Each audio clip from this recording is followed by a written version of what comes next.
So you've probably just finished your first playthrough of Bleak Faith and are wondering what exactly was going on, or the game world just seemed interesting enough that you wanted to know more.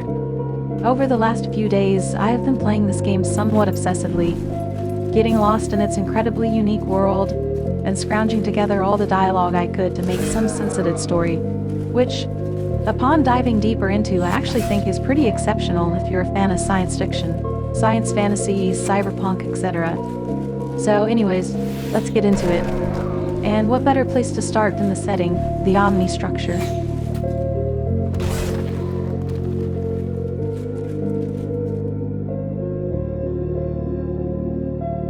The Omnistructure is an ever-expanding labyrinth of technology that serves as the world space that the Forsaken, or you as a player, get to traverse and explore.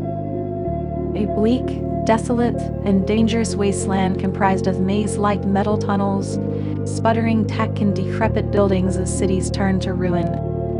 However, the world wasn't always this way. We know this because at least two of the characters you can talk to remember the world differently. Yulia, for example, confides in the player that she misses the wind,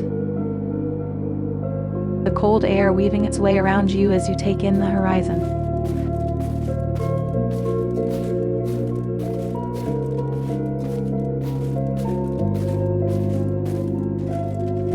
And Yaroslav yearns for the time when he could see the vast sky, and between the cold air and the smoke, a ray of sunlight on his face.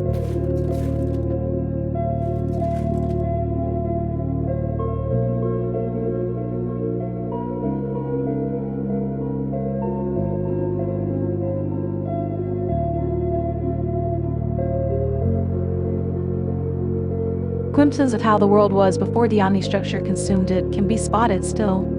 From the highways near the edge of the world that seem to have crumbled and pushed apart from the expansion, to the cozy and Silent Hill-esque town visible when riding the subway.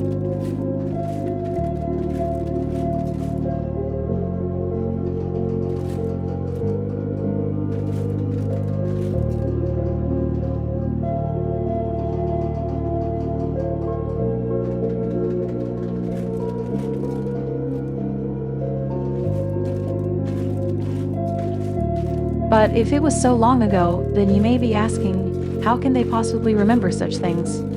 And the answer to that is that death simply no longer persists in the same way, due to a concept called entropy.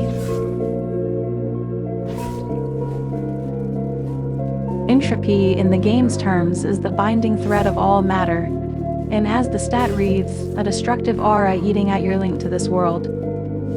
The definition in terms of physics, however, is a thermodynamic quantity representing the unavailability of a system's thermal energy for conversion into mechanical work, often interpreted as the degree of disorder or randomness in the system.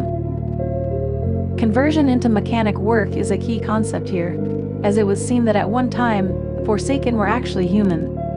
In one of the earlier trailers for the game, a voice that we can assume is a Forsaken states that though their body has felt the melancholy undulation of human misery, it is cold already, a form long eroded, as is time.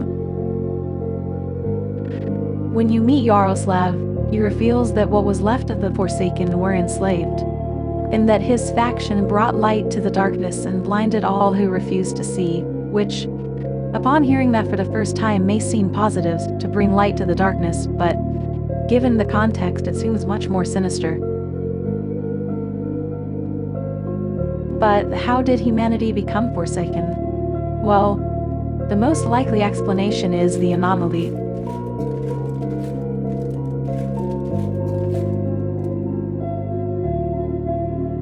The anomaly is a device in the very center of the Omnistructure that is currently malfunctioning. It's leaking radiation that rearranges creatures' genes into twisted mutants, and this seemingly is what turned humanity into Forsaken over time, as well as created all the other various creatures in the game. It is also worth mentioning that the anomaly is almost certainly directly inspired by the Metsphere from the manga BLEAK, which is also the source of the world's architecture, and it was built by ancient humans in order to solve all of the world's problems, and it was only able to be accessed by those of the mutation called the net terminal gene. Those with the gene wish to isolate the city and make it a peaceful place that they could expand on their own. Where the anomaly came from is unknown, but I think it's fair to assume that much like the net sphere, it was probably created by ancient humans. Or you could say, ancient Forsaken. But what we do know for sure is that it's the key to awakening the God Emperor.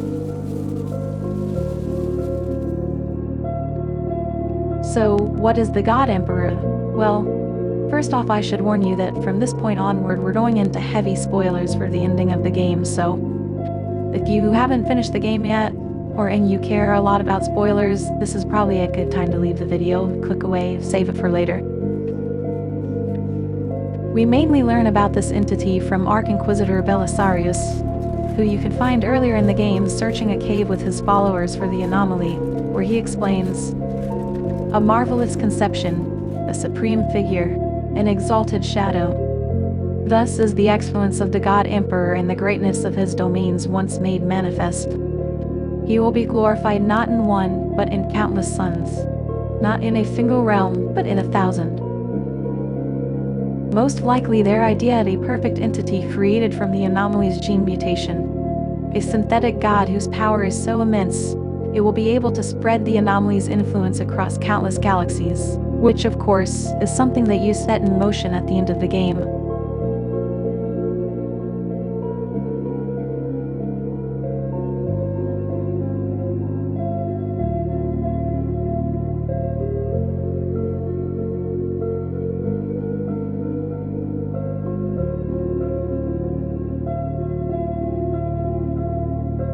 So, I think that's a pretty good overview of the setting of this game. There are more specific things to get into, such as various characters in more depth, bosses, how entropy leads into becoming plagued, and so much more. But I'll save that for another video. I hope you enjoyed.